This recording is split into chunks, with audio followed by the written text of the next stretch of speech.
Hello, welcome to the November edition of CGov's The Parish Line. We cover the events, programs, and policies of the Calcasieu Parish Police Jury. On this month's program, we will learn about plans for a new facility for our Juvenile Justice Department, recap the 2013 hurricane season, and update the repairs to our multi-agency resource center. First, 3 Southwest Louisiana parishes have joined forces for an important coastal restoration project. Molly Morgan has the details. Louisiana's vanishing coastline has been an ongoing problem. Hurricanes Rita and Ike made the situation worse. Cameron Parish Police Jury Associate Parish Administrator Ryan Boryak explains. The Sand Nourishment Project initially was a $40 million state surplus money funded project that is going to increase the shoreline along Highway 82 in southern Cameron Parish. The gist of the project is going to be a hopper dredge going 20 miles offshore, collecting sediment, bringing it back into the ship channel where it's at a station site, and from there it's going to be piped through along the shoreline, running parallel to the shore to build up beach and berms, in some cases from 150 feet towards the Gulf to 280 feet at the widest point. Initially, the project was going to encompass the area from the eastern end of Holly Beach to the Cameron jetties, but now it's with some budget restrictions and budget limitations on the CPRA side. We are going to end up about 6,000 feet east of Holly Beach, and the project's going to be between 4 and 5 miles long. Boryak talks about the project that will help to protect the coastline. It was an ongoing problem, and Rita and Ike just exacerbated the existing problem. In some cases, the road is literally 25 feet from the Gulf of Mexico. On a day with a strong south wind or a high tide, the water actually overtops Highway 82. And for some of our residents, it's difficult because it is an evacuation route, and especially for our businesses. The industrial sector, they need access to their plants and to their facilities, and in many cases that is the only access route. So this project, in the most extreme cases where the beach had eroded away and the Gulf was 25 feet from the highway, in those cases the beach will be 280 foot wide. Those will be the widest, the new beach. So in those areas that will be the most protection, and in areas where the shoreline hadn't receded as much, they will have around 150 feet of a new 5-foot berm. The Sand Nourishment Project has a completion date that's not far away. The project today is tentatively scheduled for completion in February of 2014. The contractor seems to think that that's feasible, and that date should be met. All total, it's going to be around 2 million cubic yards of sediment will be placed on the shore. In the future, the state is going to probably assist the parish in working to monitor the area. There's also going to be fencing put in, similar to what was placed on the western end of Holly Beach in 2003 or 2004, which actually survived the storms in 2005 and 2008 very well. Sediment accumulated along those fence lines, and a small wicker fence still protected a lot of land area, and the roads weren't impacted as much as they were in areas where that protection was not there. The sand fencing is working in tandem and is part of the construction contract for the Sand Nourishment Project. Several parishes are working together towards other projects that will help to protect our coastline. The goal at this point is to try and establish some protection for this project, for this Sand Nourishment Project. And by that, the parish has proposed the East Holly Beach Shoreline Protection Project, which would be a rock jetty project, approximately $20 million that we applied for QIPRA funds. We were not fortunate enough to be selected at this point, But Calcasieu Parish Police Jury and the Cameron Parish Police Jury, along with the Vermilion Parish Police Jury, our congressional delegation and our U.S. senators have all provided letters of support for the project, because everyone understands the vitality of the marsh that this project would protect. It would work in tandem with the state's investment in coastal Cameron Parish, and we feel that it is a very important project for us to see implemented to protect this investment. Cormier explains the importance of Calcasieu, Cameron, and Vermilion parishes working together. Well, we're tied in together with Cameron for a couple of reasons. Ryan just recently was appointed by the governor to the Chenier Plain Coastal Protection and Restoration Authority. Basically what that is a 3-parish area, Calcasieu, Cameron, and Vermilion Parish, and each agency appointed 3 people through the governor of the state of Louisiana to be on that board. And the reason for the board is, as a region, we recognized we're stronger as a region than just one agency. So we're stronger together than just separate. So they appointed 3 people from each parish, and Ryan is one of those people. And the reason it's so important for us to move forward as a region is because we understand the value of working together, helping each other, and solving these problems as a region than as opposed just to an individual agency. One of the problems that the master plan for coastal Louisiana showed us or told us about our area, Calcasieu Parish, is that we could expect annual damages from a future without scenario at $23.4 billion. So the reason the beach nourishment program that's going on right now in Cameron is so important to Calcasieu is with the implementation of projects that are consistent with the master plan, we reduce that amount of $23 billion worth of damages coming our way if we do nothing. So it's been estimated that if we do all the projects that are in place in the master plan for the region of Southwest Louisiana, we can decrease that $23.4 billion 3 times, so to a lower amount from that.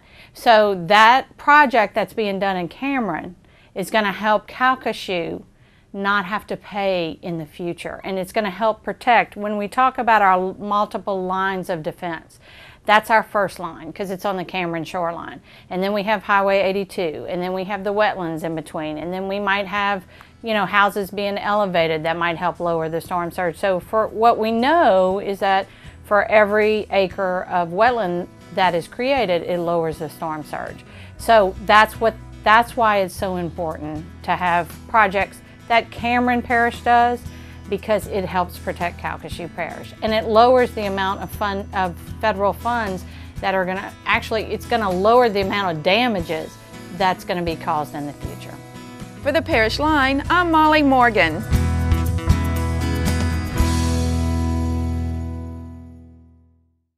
To find out more about ongoing and future coastal restoration projects, visit our website at cppj.net. The Office of Juvenile Justice Services is planning to build an entirely new juvenile justice complex. Here's Jessica Williamson. The Calcasieu Parish Police Jury approved a contract with a New Jersey design firm that specializes in juvenile justice facilities. The current complex is over 40 years old. The facility is very old, it's very outdated, but again, hats off to the staff over the years. They've done a great job in that facility, although it is very old. You can only imagine the plumbing and the electrical that is in that building now, and just the whole changing of designs and the things we've learned over the last 40, 50 years about juvenile incarceration, where we can use that knowledge to really build an updated facility and really help us improve in our programming, from education to counseling groups to therapy. So we're very excited about it. It will save us money in the long run because, again, just the amount we spend in plumbing every year is pretty high. The Office of Juvenile Justice has budgeted for this facility, saving between $7 and $10 million over the last decade. Over the last 10 years, our department has done a very good job of saving funds for this facility. So we will not go back to the voters for additional tax increase. I think that's very important. So we've learned to cut where we can allow to be cut in some departments, but we've put some money aside, and now we have those funds ready to build the new facility. Aside from plumbing and electrical issues, the office hopes to improve the kitchen area, medical area, and the rec yard. One thing that we really find intriguing is that this new facility could possibly have a whole different recreation area type, what they call a rec yard. If you drive by secure facilities now, whether it be adult or juvenile, you see the big fencing, the barbed wire fencing, and you see that, and people know what that is. We hope that this facility is the rec yard is contained in the middle of the facility. So when you're driving by it or you're driving around it, you won't see the correctional wire, the barbed wire or high fencing. And we hope all of those rec areas will be enclosed inside the middle of that facility. So we're very excited about that. It's different, but we have seen a couple of facilities like that in the country, and we are looking in that direction. We have a very good equipment we can do hearing testing, vision testing, but the space is, again, about 8 foot by 8. And we look to expand that where we can actually have room for a nurse's station and a doctor's station and a doctor's office, which are really needed in our line of work. On the mental health screening side, we need more space where our counselors can visit with these kids. And as these kids are intaked into the detention center, they can do their screenings in a more place that's more confidential and away from the main housing unit. Earlier this year, state juvenile justice standards were implemented. The standards include guidelines for construction of a new facility. This is the first time that a facility will be built in Louisiana according to the new standards that we issued this year. So it's new, but those standards are there for this reason, to make sure that we all look forward to the future and build the correct facilities that we need. Local agencies, from law enforcement to nonprofit counselors to physicians, will assist the office in designing a facility that will meet the needs of the juveniles as well as those providing services at the complex.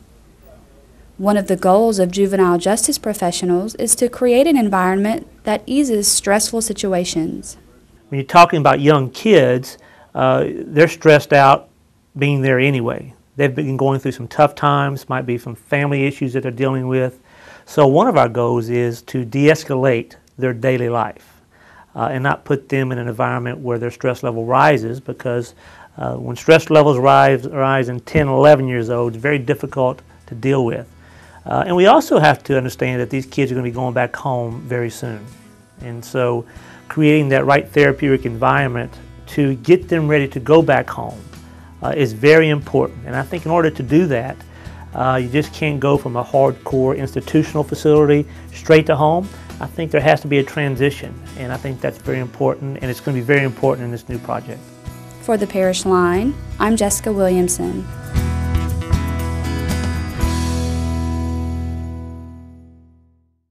The Juvenile Justice Office hopes to break ground on the new facility this time next year.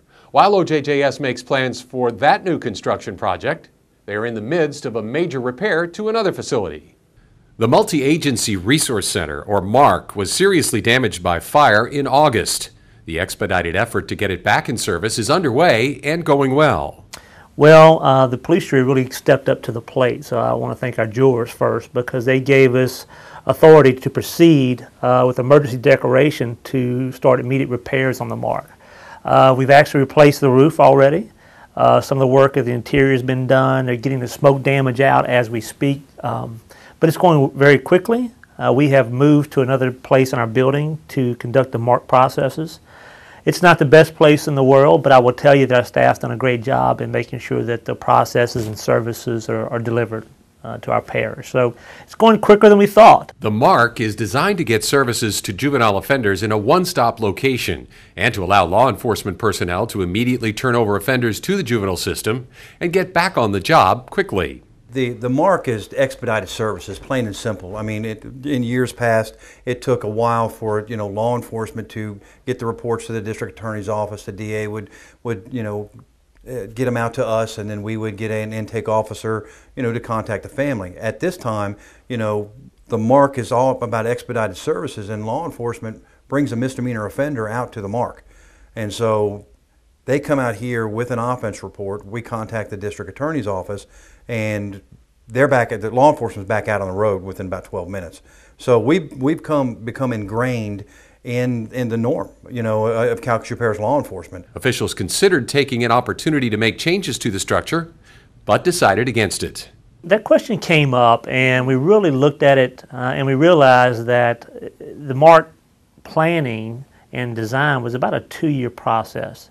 And when we got through, the team that designed it, which is a lot of stakeholders in our community, hit a home run. So we're even going to go back with the same colors as we had, the same layout. It flowed very well. It was very efficient. So we're even going to decide to stay with the same colors. So we're excited about that. The parish is hopeful the repairs and rebuilding will continue on a fast track so staff and clients can get back to normal operations. We'll move right back in, and again, hopefully by the first quarter, into the first quarter of 2014, we'll back in the MARC. Throughout the relocation of the MARC, the staff has kept the facility fully operational. If you need services or other information, call 721-3971. You are watching the Parish Line, about the events, programs, and policies of the Calcasieu Parish Police Jury. Thankfully, Southwest Louisiana had an uneventful hurricane season in 2013. J.P. Booth sat down with OHSEP Director Dick Gremion to recap the year and remind us what Calcasieu Parish does to stay prepared. Despite the heavy forecast, the 2013 hurricane season proved to be uneventful for not only our region, but the U.S. as a whole. Regardless, Calcasieu Parish OHSEP was well prepared and used this time to improve their readiness. Well, we did good. I mean, in a respect that we didn't get any hurricanes, and really there were no major landfalling hurricanes in the United States this year.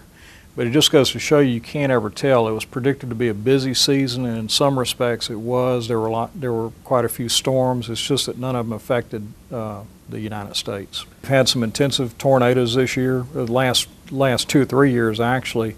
And then just recently we had a tornado warning for most of Calcasieu Parish. There was a tornado spotted over near Orange, and it went from west to east across the parish. Tornadoes are possible almost any time that you have severe weather, so it is something that we do look at. We always do a lot of presentations in the run-up to hurricane season, and the fact is, since we live in this region, we have to prepare for hurricanes each year, even if we don't get any. Now, the problem from an education standpoint on our side is that if we go a few years without having a major event, people don't focus as much on that, but we do have a threat. The threat is the same each year. In addition to planning for severe weather events, OHSEP took this time to improve their plans for other local emergencies. Right now we're doing a major rewrite of our emergency operations plan. That's a good thing we had time to work on that this year. There are a lot of other things from a public safety standpoint that we've been doing this year. We've been looking at some exercises on active shooter. That's been in the news. We have all of this industrial expansion that's going to be going on for the next few years, and that's caused us to really spend a lot of time on public safety planning for things that we had not been working on in the past several years. So from a planning standpoint, we have kind of moved away from concentration on hurricanes, but it is a threat that comes up every year in June 1st. We did have several major events this year. We had tornadoes, we've had a flood event back in October. No hurricanes, but it just does go to show in Southwest Louisiana you have to be on top of the weather all the time. Fortunately, we've had some nice days this year, but it won't always be that way. So right now we're looking forward to hurricane season 2014 and already beginning our plans for that. For the Parish Line, I'm J.P. Booth.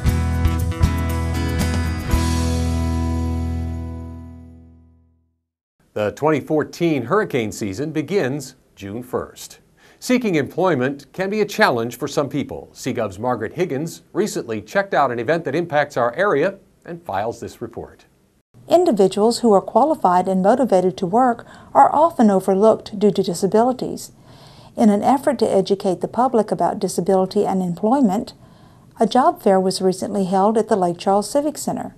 Disability Resource Coordinator Catherine Thomas explains. The Diversity Job Fair seeks to provide an opportunity for people with disabilities to level the playing field so that they have access to employers who have and are interested in diversifying their workforce and can actually talk with them one-on-one, submit resumes, complete applications, and be considered for job opportunities the same way people without disabilities are.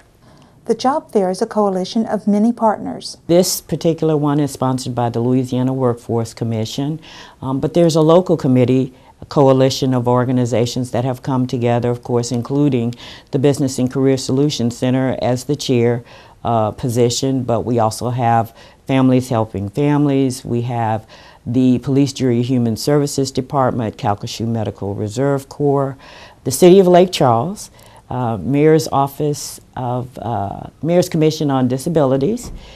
We also have Manpower involved. We have CenterPoint Energy involved, and those are just a few that represent the 14-member group. The Diversity Works job fair has progressed throughout the years. In the 10 years it's been together, there have been over 15,000 people that have flowed through the doors with more than 1,500 employers. Last year we had 18 employers involved with a little more than 200 people coming through the doors. We were able to get 100 people employed. This year we're hoping to, if not double that number, certainly increase it by a large percentage. Thomas leaves us with an important fact. Well, I think people need to understand that people with disabilities may have barriers, but they also have abilities. And this diversity job fair hopes to be able to showcase those abilities and give employers an opportunity to pick from a wide array of individuals who have, again, abilities to offer to meet their needs to cover the positions they're trying to fill. For the Parish Line, I'm Margaret Higgins.